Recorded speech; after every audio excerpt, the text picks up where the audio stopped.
Hello and welcome to vlog number 47 infinity to life. हम लोग पता क्यों हंस रहे हैं? क्योंकि 1 महीने पुराना काम आज हम लोग फाइनली कंप्लीट करने वाले हैं। मैं गाड़ी धुलवाने जा रहा हूँ।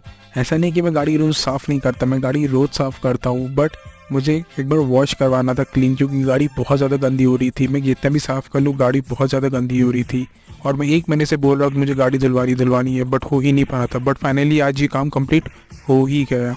एनीवेज, गाड़ी धुलवाने के बाद मैं सीधे जाता हूँ क्रिकेट खेलने। मैं क्रिकेट पता 10 साल के बाद खेल रहा हूँ। 10 साल मायने रखता है यार। मतलब बचपन में तो मेरा प्यार हुआ करता था क्रिकेट, बट एनीवेज 10 साल के बाद मौका मिला और बचपन के दिन याद आ गए यार। कभी कभी तो लगता है कि अगर मैं क्रिकेट खेलता तो आज मैं शायद कोई ना कोई IPL टीम में ज़रूर खेलता।